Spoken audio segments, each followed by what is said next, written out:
Nagpanchami special पुरणाचे दिंड करत आहोत आणि हाय मी कविता किचन रेसिपीमध्ये सगळ्यांचं खूप खूप मनापासून स्वागत आणि अशाच भरपूर टिप्स आहेत छान चमचमीत रेसिपी शिकण्यासाठी पटकन चॅनलला सबस्क्राईब करा।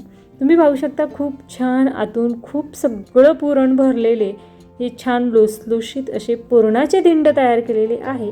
नागपंचमी स्पेशल बऱ्याचशा भागांमध्ये हा पुरणाच्या दिंडचा नैवेद्य दाखवला जातो आणि तुम्ही पाहू शकता खूप छान परफेक्ट असे हे दिंड तयार झाले।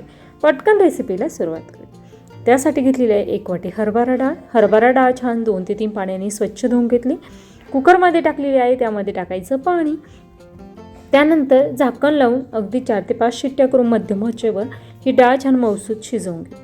तोपर्यंत आपण त्यासाठीची कणिक भिजवूया। त्यासाठी घ्यायचं गव्हाचं पीठ, त्यामध्ये टाकायची चिमूटभर मीठ, त्यानंतर अगदी साजूक तूप 1 चमचा टाकलेला आहे।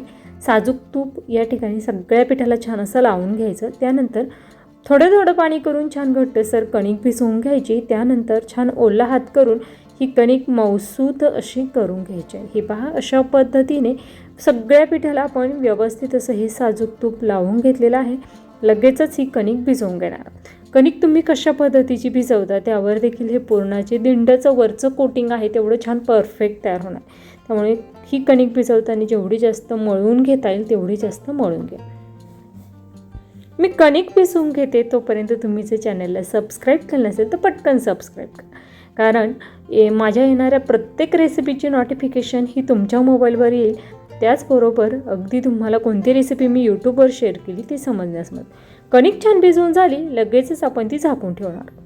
तोपर्यंत आपली डाळ देखील छान मौसूद अशी शिजलेली आहे। हे पहा, अशा पद्धतीची त्यातील पाणी जे आहे ते सगळं आपण गाळून घेणार आहोत। या ठिकाणी त्याच डाळीतील सगळं पाणी काढून घेतल्यानंतर त्याचा उपयोग आमटीसाठी होतो। त्यानंतर आपण त्याच कुकरमध्ये ती डाळ टाकली आणि या ठिकाणी त्यामध्ये गूळ टाकला। 1 वाटी डाळ होती, त्यासाठी पाऊण वाटी गूळ टाकलेला आहे। गोडच्या अंदाजानुसार तुम्ही हे प्रमाण कमी अधिक करू शकता।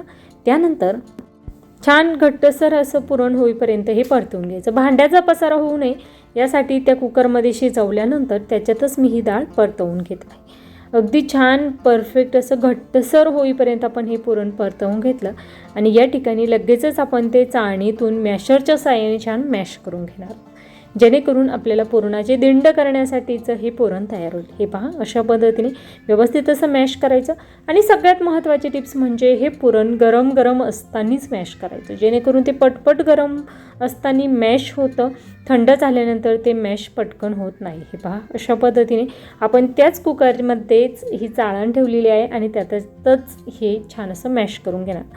खूप जास्त भांड्याचा पसारा होत नाही, त्याचबरोबर अगदी अशा पद्धतीने आपल्या किचनमध्ये देखील स्वच्छता राहण्यास मदत होते। त्यामुळे अगदी कमीत कमी भांड्याचा पसारा होईल यासाठीच्या खूप सगळ्या टिप्स देखील आपण पाहत असतो। हे पहा, अशा पद्धतीने छान परफेक्ट असं मौसूद असं हे पुरण आपलं या ठिकाणी दळून झालेलं आहे। आता यामध्ये टाकूया 1 चमचा विलायची पावडर। या विलायचीसोबतच त्यामध्ये मी थोडीशी जायफळ पूड देखील घेतलेली होती, जेणेकरून डाळीच्या पदार्थांमध्ये आपण जेव्हा जायफळ टाकतो त्यावेळेस ते पोटासाठी खूप चांगलं असतं। त्यामुळे अगदी थोडीशी चिमूटभर जायफळ पूड टाकली। दिंड करण्यासाठीचं आपलं पुरण तयार झालं आहे। लगेचच आपण ते एका बाउलमध्ये काढून घेणार आहोत। हे पहा, खूप छान परफेक्ट 1 वाटीचं हे पुरण तयार झालेलं आहे आणि त्यासाठी लागणारी कणिक हे अगदी परफेक्ट साहित्य आपण पाहिलेलं आहे। दोन्हींचं प्रमाण अगदी अचूक आहे। छान अशी छोटी चपाती लाटून घ्यायची, त्यामध्ये अशा पद्धतीने पुरण भरायचं आणि त्याचे जे साईडच्या कडा आहेत त्या दोन्ही बाजूच्या दुमटून घेतल्यानंतर राहिलेल्या दोन्ही बाजूचे दुमटून घ्यायचे। अशा पद्धतीने 4 दिंड मी तयार करून घेतलेले आहे। त्यानंतर स्टीमरमध्ये पाणी टाकायचं, त्यानंतर त्यावर छिद्र असलेली जी झाकणी असते ती ठेवायची। त्यावर आपल्याला थोडंसं साजूक तूप लावून घ्यायचं। तुमच्याकडे केळीचं पान असेल तर ते ठेवू शकता, परंतु या ठिकाणी या झाकणीलाच मी साजूक तूप लावून घेतलेलं आहे आणि त्यावर तुम्ही हे दिंड ठेवले तरीही चालणार आहे, किंवा अशा पद्धतीचे छोटे तुम्ही केळीचे पानं ठेवले तरीही चालेल आणि यावर तुम्ही हे दिंड ठेवले तरीही चालणार आहे। तुम्हाला जी पद्धत सोयीस्कर वाटेल ती वापरू शकता। आता या ठिकाणी केळीचे पानं माझ्याकडे अवेलेबल होते, त्यामुळे मी ते तूप लावलेलं असलं तरी देखील त्यावर केळीचे पानं ठेवलेले आहे आणि त्यावर हे दिंड ठेवून छान असे शिजवून घेणार आहे. झाकण लावायचं आणि साधारणतः 20 ते 25 मिनटं छान परफेक्ट मंद आचेवर किंवा मध्यम आचेवर तुम्ही शिजवून घेऊ शकता. मध्यम आचेवर या ठिकाणी 20 मिनटं ठेवले होते. खूप छान परफेक्ट असे दिंड तयार झाले. ही झाकणी काढून घ्यायची आणि छान थंड होऊन द्यायची, त्यानंतर ते काढून घ्यायचे. अगदी तुम्ही पाहू शकता 15 मिनटासाठी छान थंड करण्यासाठी ठेवले होते.